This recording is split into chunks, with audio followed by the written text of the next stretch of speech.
Hello and welcome to the Experiencing Love podcast. I'm your host, Philip Jocks, and I'm so glad that you're here. So I believe I mentioned yesterday, or in yesterday's episode, that I'm starting a water-only fast for the next few days. I've come to report a little bit on how that's going, how I'm feeling, before I get into the rest of the episode. As expected, the habit of eating is calling me. It's asking me to go downstairs into my kitchen and to go get some food. And I'm being very disciplined in saying no and not going downstairs and not getting that food.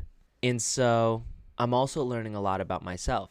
I've talked about habits and patterns on here a lot, and it's becoming really obvious just how many of my actions are these subconscious patterns. How many of them are these routines that I have set up that I may get hungry every day around 2 p.m. and then again around maybe 6 p.m., maybe again a little bit later in the evening. And it opens my eyes in the way that there are definitely other patterns that I don't notice either, especially when it comes to time of day. Ones that I've worked at getting rid of as a normal routine and more so towards a necessity. I used to have the habit that every single day I would nap at the same time. Years ago, when I was in high school, it might be right after school. I'd come home and nap. When I was in college, it would probably be around the time of like midday, after I finished my morning classes and I was about to start doing work for the rest of the day. Anyways, what's so interesting also is almost this inability to form coherent thoughts. I saw online people talking about the detoxification of doing a fast, and that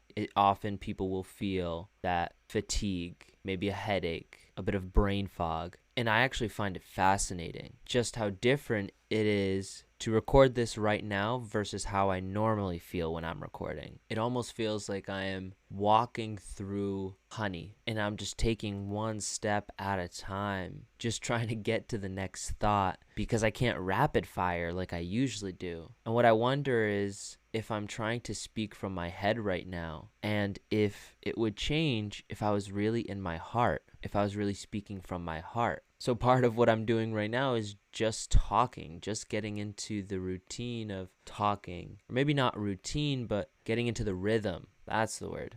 So I'm getting into the rhythm of talking. And when I'm in that rhythm of talking, I'm speaking from my heart. And when I'm speaking from my heart, I'm not really thinking about what I'm saying. I'm just speaking. And so it might help if I ask a question. If I want a good answer, I need to ask a good question. And why not return to my favorite question? How can I experience even more of God's love right now? My mind goes to grace and gratitude. I'm giving myself grace these next few days as I go through the hump of a fast. The first 1 to 2 days can be the most challenging for people. It could be the most difficult. And I think that is really relevant in many areas of our lives where we decide to do something different. We decide to do something new. And how often is it that when we try to do something new, the first few days are the hardest? It might not even be days. For certain things, it might be weeks. It might be months. But there is that pattern that when massive change happens, the beginning period can feel challenging, can feel the worst, followed by a sense of joy and euphoria and bliss, because I know that's what's coming next, that feeling of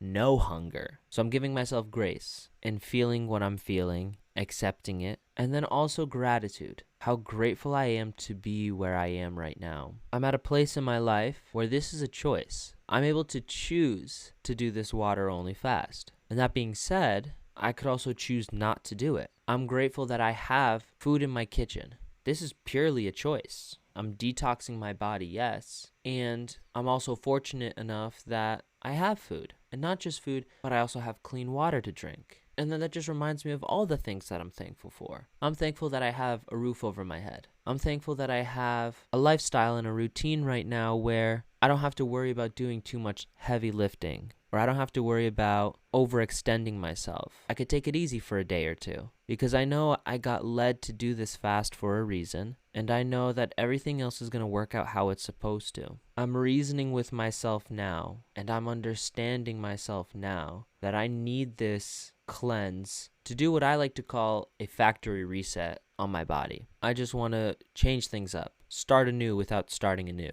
I know I need to feel differently. And I've spoken before about setting monthly goals rather than yearly goals. I've set a yearly vision where I know that I am going to radically transform my life this year. And in this beginning part of the year, I'm really focusing on discipline. I started with this podcast, recording every single day, having these moments where I have other obligations going on around me and I still made time for the podcast. This next month, I'm looking at February and I'm really focusing on my energy, because what I want to create for myself and for the world is going to take a lot of energy. It's going to take a lot of energy coming from within, not just from food or not just from sleep. It's going to come from within. Like, I need to bring that energy into the world. Another thing I love about all this is I have absolutely no clue if I'm making any sense right now. This might be one of those episodes that you listen to and you just kind of write off as if Philip is a goofball, because I am, and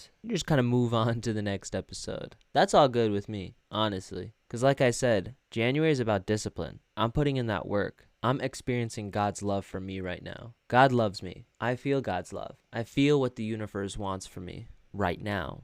I have no clue where my path is going to take me, but I know I'll be all right. I'll figure it out. I'll be given what I'm needed, especially the insights. I don't know if I have much else to say today, and that's okay. I hope that as you listen to this, you give yourself permission to take it easy. Maybe one area of your life needs a little bit more focus, and I hope that as you give that area focus, you don't overextend yourself in all the areas. Take it easy. I feel like I'm going to need that reminder soon. Have a wonderful rest of your day. Show up with some love, and I'll see you in the next one. I love you.